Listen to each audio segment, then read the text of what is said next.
Hello everyone. मैं मीनाक्षी बजाज एक बार फिर आप सबका वेलकम करती हूँ अपने चैनल पर। मुझे उम्मीद है कि आप चैनल को सब्सक्राइब कर चुके हैं और सारे वीडियो लेक्चर्स को सुनते हैं।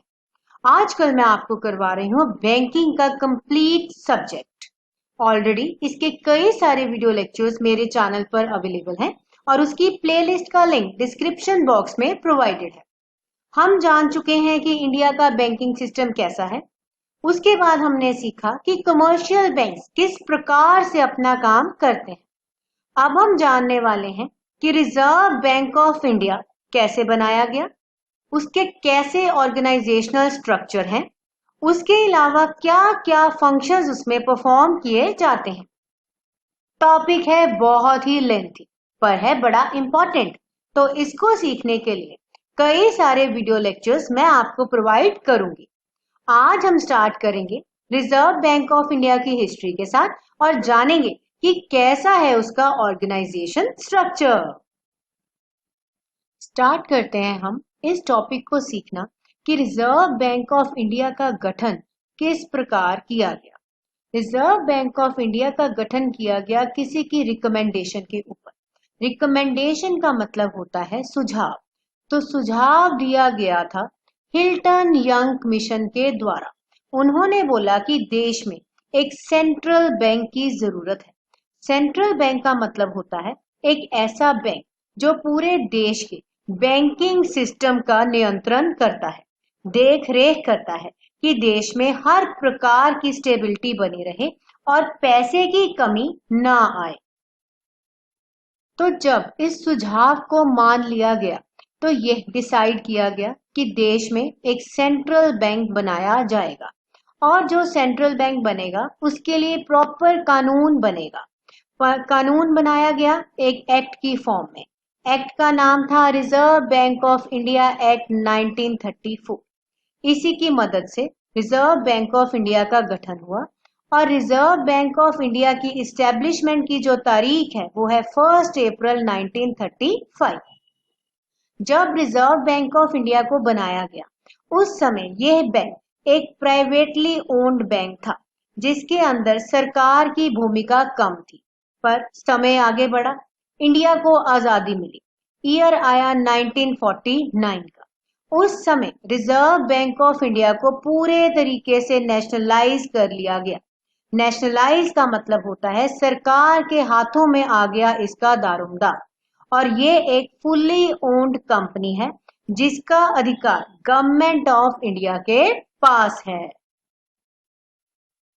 अब रिजर्व बैंक की रिस्पॉन्सिबिलिटीज बढ़ने लगी थी। रिजर्व बैंक ने काफी कुछ मैनेज करना था, यानी कि रिजर्व बैंक ने टेक ओवर कर लिया बहुत सारे कामों का। टेक ओवर का मतलब होता है सारा दारोमदार ले लेना। दारोमदार लिया गवर्नमेंट के अकाउंट्स को मैनेज करने का और पब्लिक डेट को मैनेज करने का भी। अब आप सोच रहे होंगे कि मैम पब्लिक डेट क्या होती है। पब्लिक डेट का मतलब होता है सरकार जो पैसा पब्लिक से बोरो करती है और उस पैसे की मदद से ही डेवलपमेंट का काम देश के अंदर किया जाता है। जिस प्रकार से गवर्नमेंट जो है सिक्योरिटीज इशू करती है, ट्रेजरी बिल्स इशू करती है या स्मॉल बोरोइंग्स करती है और समय आने पर वह पैसा सरकार को वापस करना होता है, उसे बोला जाता है पब्लिक डेट। तो ये सारा पैसा रिजर्व बैंक ऑफ इंडिया के द्वारा ही अब मैनेज होना था। मतलब ये है कि अब जितने भी फंक्शंस जो कि पहले कंट्रोलर ऑफ करेंसी और इंपीरियल बैंक ऑफ इंडिया के द्वारा परफॉर्म किए जाते थे, अब ये सारे के सारे functions reserve bank of India ने ही परफॉर्म करने थे। रिजर्व बैंक ऑफ इंडिया का एक्ट जब बनाया गया उसमें प्रियम्बल लिखा गया।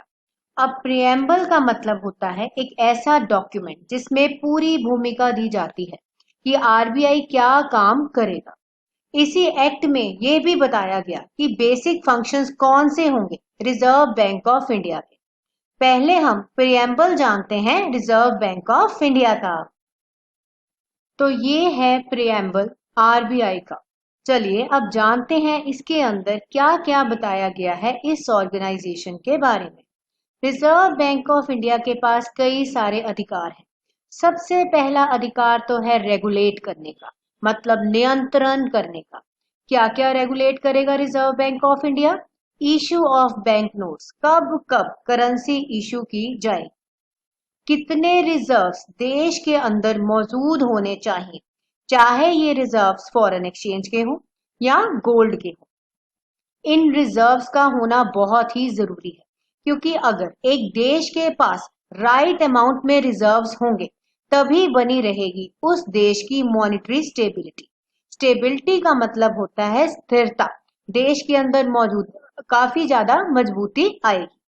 उसके बाद दूसरा काम जो रिजर्व बैंक ऑफ इंडिया करेगा वह है देश के अंदर करेंसी और क्रेडिट सिस्टम को बढ़िया करना। जैसे कि आरबीआई एक रेगुलेटर है, तो वह लोन किस प्रकार से दिए जाएंगे, क्या सिस्टम फॉलो होगा, इस चीज का सारा नियम बनाता है, जिसे सारे बैंक्स को फॉलो करना पड़ता है। अगला बहुत ही बड़ा काम जो आरबीआई के द्वारा किया जाता है वह है मॉनेटरी पॉलिसी बनाना।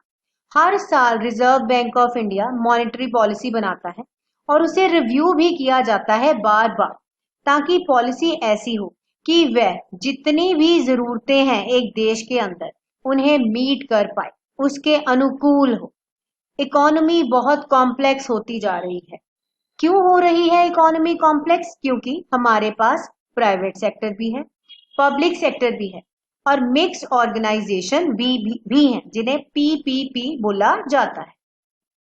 इसके अलावा प्राइस स्टेबिलिटी लाना, महंगाई दर को कंट्रोल करना, ये सारे काम रिजर्व बैंक ऑफ इंडिया के द्वारा किए जाते हैं।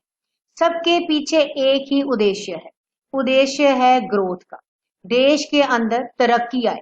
तो यही है preamble reserve bank of India का। तो माय डियर लर्नर्स, अगर आपको टॉपिक अच्छे से समझ आ रहा है तो लाइक करना मत भूलिएगा, चैनल को भी सब्सक्राइब कीजिए और शेयर कीजिए ज्यादा से ज्यादा। Basic functions of RBI, functions के ऊपर डिटेल में वीडियो लेक्चर बहुत जल्द मैं आपको प्रोवाइड करूंगी। आज मैं आपको इसमें रीजंस बताती हूँ कि रिजर्व बैंक ऑफ इंडिया को क्यों बनाया गया था। आरबीआई को बनाने के पीछे बहुत सारे रीजंस थे। सबसे मेन रीजन था कि एक मॉनेटरी अथॉरिटी को बनाया जाए, एक ऐसी अथॉरिटी जो सारा दारोमदार ले ले। किस चीज का दारोमदार ले?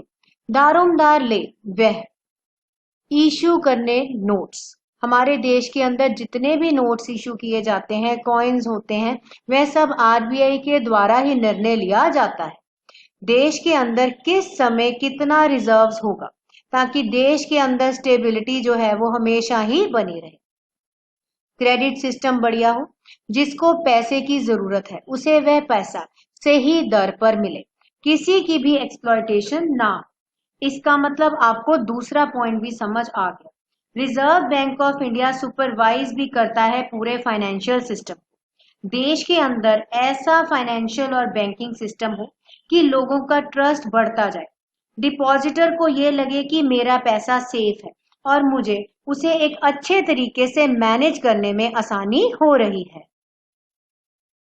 इसके अलावा रिजर्व बैंक ऑफ इंडिया कई सारे इंस्टीट्यूट्स को डेवलप करता है, जैसे कि रिजर्व बैंक ऑफ इंडिया ने नाबार्ड को निर्धारित किया रूरल और एग्रीकल्चर सेक्टर की डेवलपमेंट के लिए। आईडीबीआई बैंक, कई सारी फुली ओन्ड अथॉरिटीज भी हैं, जैसे कि नेशनल हाउसिंग बैंक, उसके अलावा डीआईसीजीसी जिसकी फुल फॉर्म है deposit insurance and credit guarantee corporation, उसके अलावा Bharatiya reserve bank note Mudran private limited. इस प्रकार के कई सारे इंस्टीट्यूशंस को सेट किया गया।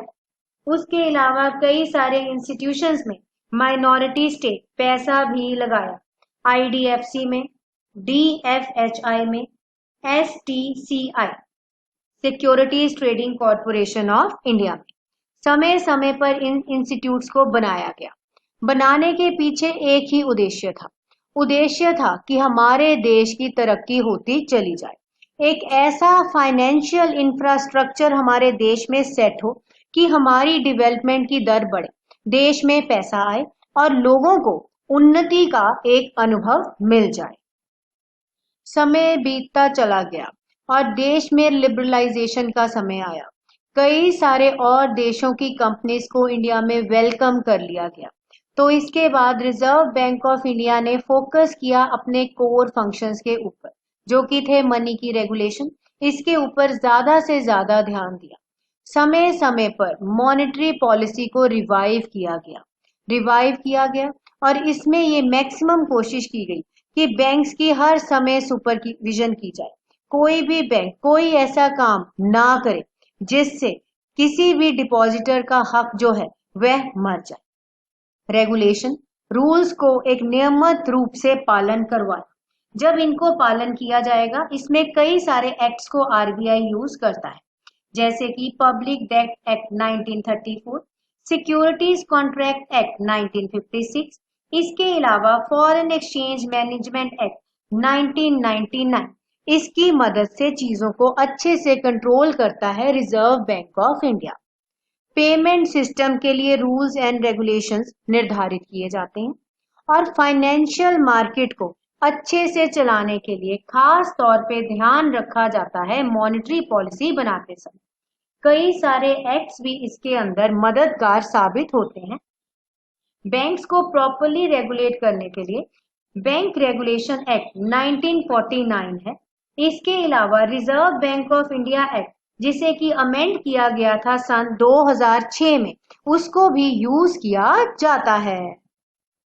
तो आज आरबीआई की इंट्रोडक्शन में हमने ये जाना कि रिजर्व बैंक ऑफ इंडिया एक सेंट्रल बैंक है, जिसके पास अधिकार है बैंक्स की इंस्पेक्शन करने का, सुपरवाइजरी पावर्स है बैंक्स में अपनी टीम्स भेजने का और उनके अकाउंट्स को चेक करने का, समय समय पर डायरेक्शंस देने का।